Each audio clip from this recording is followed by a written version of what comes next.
को फांसी दो, दोषी को फांसी दो, दोषी को फांसी दो, दोषी को फांसी दो। देश भर में बंगाल में डॉक्टर के साथ हुई रेप और हत्या का मामला थमता नजर नहीं आ रहा है।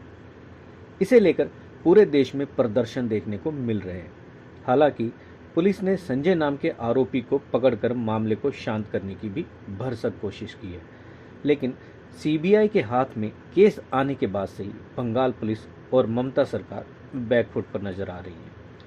सीबीआई ने भी कुछ अहम सबूत मिलने की बात कही है और इसी बीच सीबीआई के हाथ केस जाने के बाद से ही बंगाल में आरजेकर कॉलेज पर भीड़ के हमले ने इस मामले को और भी गर्म कर दिया है और भाजपा ने आरोप लगाते हुए कहा है कि आरोपियों को बचाने के लिए सबूत मिटाने की कोशिश की गई है। बावजूद इसके दिल्ली के संजय गांधी हॉस्पिटल के डॉक्टर्स और ट्रेनी डॉक्टर्स ने बंगाल की डॉक्टर के रेप और मर्डर के इंसाफ की मांग करते हुए सड़कों पर निकले और जमकर नारेबाजी की। साथ ही डॉक्टर्स की सुरक्षा को लेकर प्रदर्शन कर रहे डॉक्टर्स ने सरकारों से मांग करते हुए कहा कि डॉक्टर्स की सुरक्षा के लिए सेंट्रल प्रोटेक्शन एक्ट लाया जाए और सभी हॉस्पिटल की सुरक्षा के बेहतर इंतजाम किए जाएं।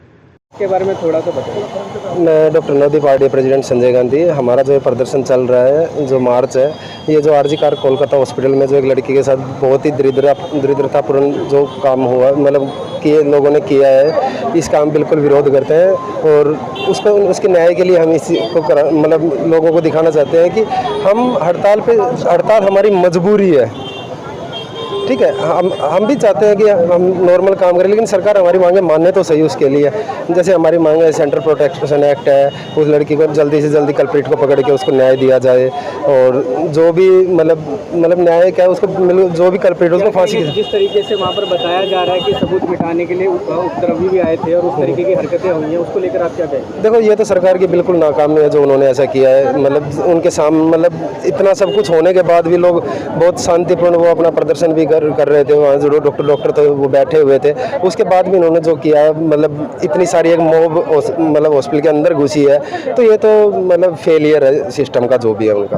गांधी मेमोरियल हॉस्पिटल में काम करती हूँ और हम ये स्ट्राइक कर रहे हैं ताकि जो भी डॉक्टर आभा के साथ हुआ है उन्हें इंसाफ मिल सके और जल्द से जल्द इस केस का सुनवाई हो सके, उनके कातिलों को फांसी की सज़ा हो सके। जो भी हुआ ये बहुत शर्मिंदगी की बात है। अगर डॉक्टर अपनी वर्क प्लेस पे जहाँ वो इतनी देर तक काम करता है, नाइट ड्यूटी करता है, डे ड्यूटी करता है, अगर वहाँ वो सेफ़ नहीं है तो कहीं भी सेफ़ नहीं हो सकता है। और एक डॉक्टर की बात नहीं है, एक देश की बेटी की बात है। अगर देश की बेटी ही सुरक्षित नहीं है, जिस देश में लक्ष्मी को, माता को, देवियों को पूजा जाता है, अगर उस देश में बेटी सुरक्षित नहीं है तो कोई भी सुरक्षित नहीं हो सकता है। जल्द से जल्द इस बात की सुनवाई होनी चाहिए। क्या आपको लगता है कि वहाँ का जो प्रशासन है उन्होंने इसमें कुछ ढीला रवैया अपनाया है? हाँ, जो वहाँ का प्रशासन है उन्होंने ढीला रवैया अपनाया है। हाँ, क्योंकि इसलिए हम ये स्ट्राइक कर रहे हैं कि जल्द से जल्द उन्हें इंसाफ मिल सके और जल्द से जल्द सुनवाई हो सके। आकांक्षा हूँ, मैं यहाँ पे सेकेंड ईयर ट्रेनी स्टूडेंट हूँ।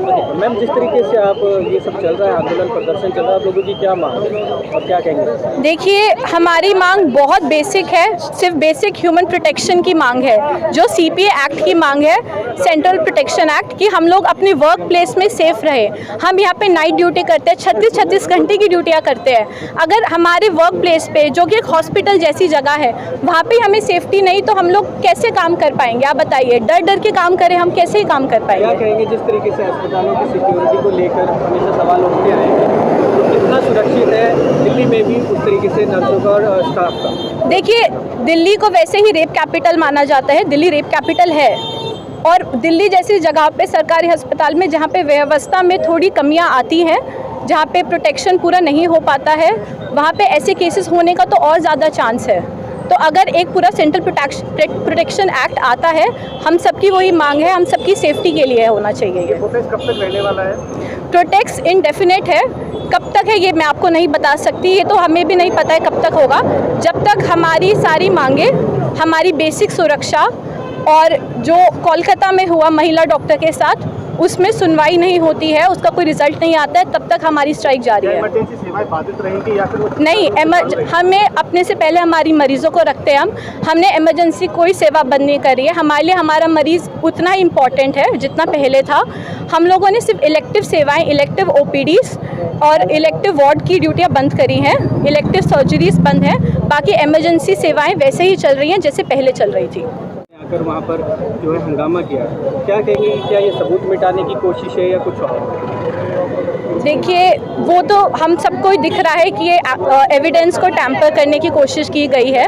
इसके बारे में मैं ज़्यादा नहीं कह सकती हूँ, बाकी सीबीआई जांच जारी है तो उससे ही हमें बाकी पता चलेगा कि क्या हुआ है।